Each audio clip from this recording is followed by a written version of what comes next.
દોસ્તો, ત્યારે ઘણા બધા લોકોને પ્રશ્ન થતો હશે કે ભાઈ આપણે કોઈ વ્યક્તિને આમાં જે લેપટોપમાં સ્ક્રીનશોટ લેવો હોય તો એ કેવી રીતે સ્ક્રીનશોટ લઈ શકે. તો તમે જોઈ શકો છો અહીંયા આપણું લેપટોપ છે. સમજો કે આપણે આ પેજનો અત્યારે સ્ક્રીનશોટ પાડવો છે અને કોઈ પણ વ્યક્તિને આપણે મોકલવો છે. તો એ સ્ક્રીનશોટ પાડવા માટે એક શોર્ટકટ કી છે કે જેમાં PRTS જે બટન છે ત્યાં તમે ક્લિક કરો અને કોઈ પણ જગ્યાએ તમે પેસ્ટ કરી દો આ ચાપેથી.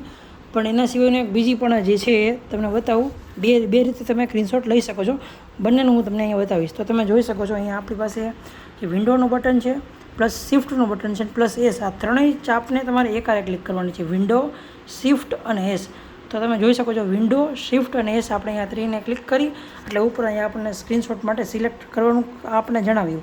તો આપણે સમજો આ પાર્ટનો આપણે આટલો સ્ક્રીનશોટ લેવો છે તો આપણે આવી રીતે સિલેક્ટ કરીને પછી આને બટનને મૂકી દો અહીંથી માઉસના બટનને, એટલે એ પાર્ટ અહીંયા સેવ થઈ જશે. તમે જોઈ શકો છો જે છે પાર્ટ એ આપણને અહીંયા સેવ મળી ગયો છે. પછી તમે અહીંથી સેવ કરી શકો છો.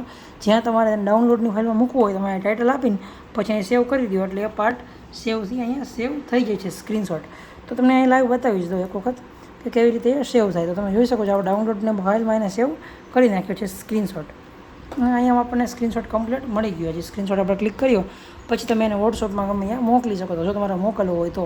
અને બીજી એક વસ્તુ કે તમારે શોર્ટકટમાં કેવી રીતે સ્ક્રીનશોટ લેવો. સમજો તમારે આ ફાઇલનો અત્યારે પાછો આપણે આ જ પાર્ટનો સ્ક્રીનશોટ લેવો છે અને તમારે વોટ્સઅપમાં કોઈની જગ્યાએ પેસ્ટ કરવો છે તો આને PRTS ઉપર ક્લિક કરવાનું. અહીંયા તમે જોઈ શકો છો PRTS બટન, ઝૂમ કરીને બતાવું.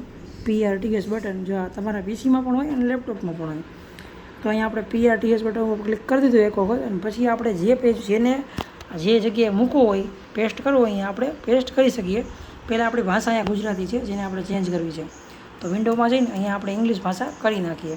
વિન્ડો અને આ સ્પેસનું બટન દબાવશો એટલે તમે આવી રીતે ભાષા ચેન્જ કરી શકશો.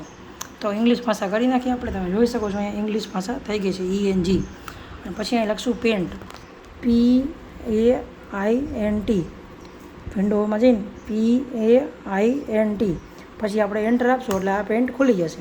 અને અહીંથી આપણે Ctrl+V કરી નાખવું એટલે એ સ્ક્રીનશોટ અહીંયા આવી ગયો અને પછી અહીંથી સેવ થઈ જાય. જેમ આપણે સમજાવ્યું એવી રીતે આપણે સેવ કરી શકીએ. તો મિત્રો આ હતી સ્ક્રીનશોટ વિશેની વાત અને ભાષા ચેન્જ કરવાની શોર્ટકટ કી કે જે તમને સમજાવી. ઇંગ્લિશ લખ્યું છે ત્યાં ગુજરાતી કરવું હોય તો વિન્ડો અને સ્પેસ બંને એકારે દબાવવાનું. વિન્ડો અને સ્પેસ આવી રીતે કરતા જાવ એટલે વાંચ ચેન્જ થતું જાય. અને જે ભાષા તમારે રાખવી હોય પછી અહીંયા મૂકી દેવાનું એટલે એ ભાષા સિલેક્ટ થઈ જાય. તો મિત્રો આ માહિતી હતી આજની. જો તમને સારી લાગી હોય તો જરૂરથી લાઇક કરજો, શેર કરજો અને ચેનલને સબસ્ક્રાઈબ કરજો. આપણે આવા વિડીયો તમને બતાવતા રહીશું અને નવી નવી માહિતી તમને લેપટોપ વિશેની જણાવતા રહીશું જેથી કરીને તમે કંઈક નવું શીખી શકો. અને તમને કોઈ પણ આપણે ગુજરાતી ક્રિએટર ચેનલ છે તેમાં તમને જનરલ વિડીયો જોવા મળશે જે મોટાભાગના તમને ઉપયોગી થાય અને તમે કંઈક શીખી શકો એવા વિડીયો આપણે મૂકતા રહીશું. તો થેન્ક યુ. તમારો વિડીયો અંત સુધી જોયો તમારો ખૂબ ખૂબ આભાર.